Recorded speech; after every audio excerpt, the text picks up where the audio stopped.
Hi, everyone. I'm David Aragona, and we're going to be debuting a new series this week called Horses to Watch. If you follow me on Twitter, my handle is @HorseToWatch, and that's really because one of the things I like to do is highlight horses that are coming out of races that either had bad trips or were against pace or had to deal with track biases that were against them and bet those horses next time out. So I want to use this video series to take a look at some races from the past week, mostly on the New York circuit at Aqueduct, but also looking around at other circuits, horses that might be coming to New York in the future. Where we can bet horses back that had some trouble or just put forth noteworthy performances that we want to highlight and follow in the future. So this week we're going to kick off with the race from Friday at Aqueduct from the past week, February 8th. It's the fifth race, and it was for New York bred maiden special weight horses going a mile for 3-year-olds. And I want to take a look at the entire race and focus on one horse, the number 4 horse, Daring Disguise. If we roll the video, you'll see right away that this horse breaks with the field, but it's just a little sluggish in the early going. You'll notice he's just a big horse. I mean, he's just pretty large in size compared to his competitors, and it's no surprise when you look at his pedigree that he's a half to horses like Holiday Disguise and Midnight Disguise, who is just a massive filly. She's a 4-year-old older half-sister to this horse. This one's by Verrazano, also trained by Linda Rice, like those other two horses that I mentioned. And he was making his debut in this race and just probably needed the race first time out. The other thing to really note about Friday and just the track in general at Aqueduct for the past week is the rail has been the place to be. It rained this day. It was a sloppy track, but over the past week, whether it's been wet or fast, horses that rode the rail have just had a significant advantage. And as you're watching Daring Disguise, Junior Alvarado, who's on him, is going to try to make a bit of a move with him here as they approach the half-mile pole. He's going to move up into the race and try to, loop the field. It's difficult to make that kind of premature move when you're a first-time starter, especially going a mile, because these horses need to use stamina and a little bit of speed to get into the race. And what you'll notice is happening right here is the number 9, who's the heavy favorite, also trained by Linda Rice, Smooth Tails, and the number 5, Pure 40, who was the second choice. They both are riding the rail into the stretch, getting that perfect trip, and Pure 40 is going to angle just off of, just outside of Smooth Tails, but both of these horses rode the inside for a significant portion of the race, and they just had a lot more energy in the last eighth of a mile than Daring Disguise, who was outside the entire way and was really the only horse in this race that lost significant ground and still achieved a reasonably respectable result. He's only going to finish third here, a good 5 or 6 lengths behind these top two, but I thought this was a sneaky good performance for a first-time starter, especially considering that Linda Rice doesn't really have her firsters cranked up to win in their debuts. They really are most dangerous second time out. I'm not expecting to get a huge price on this horse next time out because Linda Rice, it's no secret that she wins with second time starters. It's just this one might have real ability, and he's a horse that I want to watch moving forward in these New York bred races because I really liked what I saw from him in his debut. Moving on to Saturday at Aqueduct, I want to check out the third race.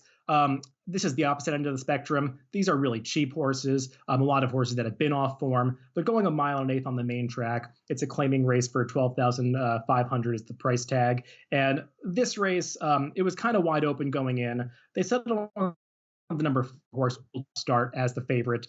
He was coming off a pretty poor performance, was getting a big rider upgrade to Dylan Davis on this day. And we'll watch these horses break from the gate. And I want to focus on that favorite Old Upstart, as well as the number 6 horse Eden Ridge. And again, Saturday at Aqueduct, even though the track is dry, you had to be on the rail to have really any chance at being competitive. And you'll see heading into this first turn, there was really no speed on paper, and the horses that could have had speed, like Old Upstart and potentially even Eden Ridge, they just didn't show it. Both of their riders took them to the back of the pack, and you'll see the number 1 horse, Zabayone, just getting out to the front, and you can just see based on the visuals, they are going pretty slow.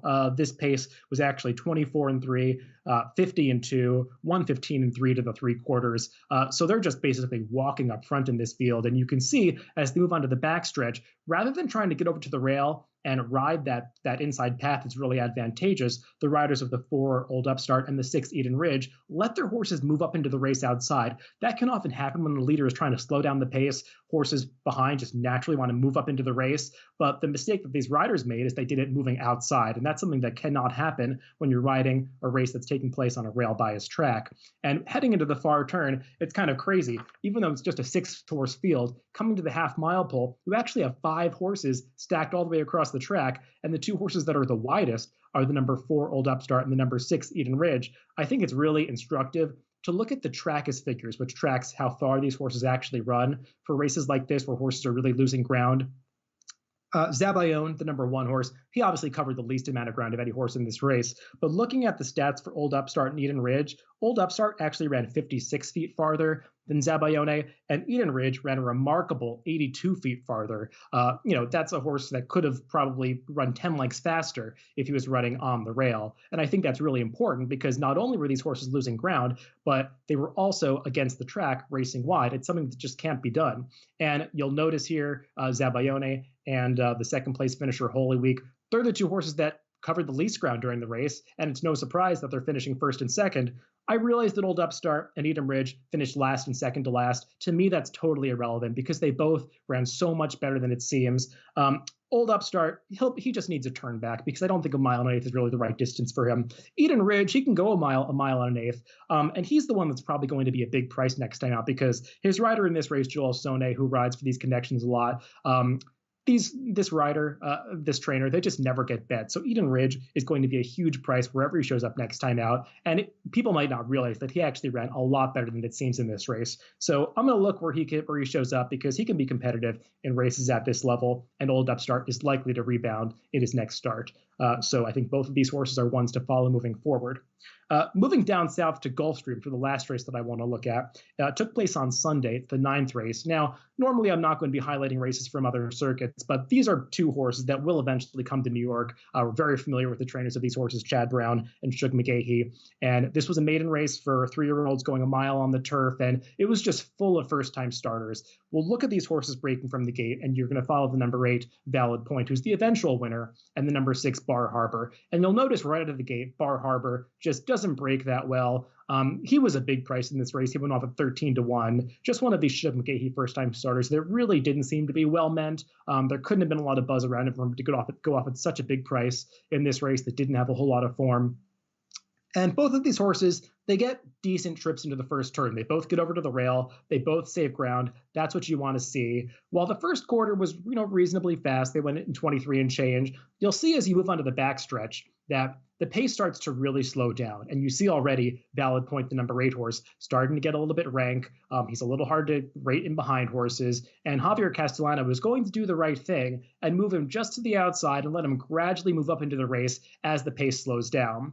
On the other hand, Bar Harbor, he's not tugging at his rider. If anything, he just seems a little bit uncomfortable to be down inside. And if you can watch Jose Ortiz's hands as he rides this horse down the backstretch, he keeps having to kind of niggle at this horse to keep him in the bridle. It just looks like he's not really quite sure what he's supposed to be doing out there, Bar Harbor. He's not really being asked for his best by any means. But if Jose Ortiz doesn't keep after him, he's just going to keep dropping back through the pack. Now, the pace is slowing down here, and you'll see Valid Point moving into the slowest part of the race, whereas Bar Harbor is just sort of dropping out of the race, not really being asked for his best. This is the part of the race where you want a horse like Bar Harbor to be moving up, as the others are. Coming to the top of the stretch, Valid Point has just gotten this perfect trip. I know it was a little wide, but he's able to move into that slow portion of the race, and Bar Harbor has to now weave through traffic on the inside.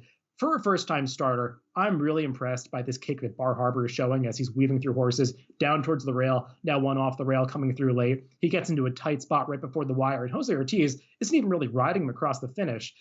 If you follow the video and watch the gallop out, this horse actually gallops out 3 to 4 lengths ahead of Valid Point.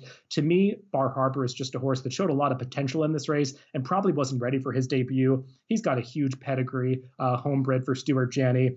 The dam was actually a Grade 3 stakes winner on turf herself, and the second dam, Megan's Joy, is just a producer of a ton of graded stakes horses for these connections. She's the dam of Ironicus, as well as On Leave, who both won over $1 million on the turf. So Bar Harbor, to me, has a ton of potential. He'll get bet next time out, but I don't think this was a super fast race, and people might not realize without watching the video just how well he ran that day. So he's a horse that I want to look for wherever he shows up in his next start, going 2 turns on the turf.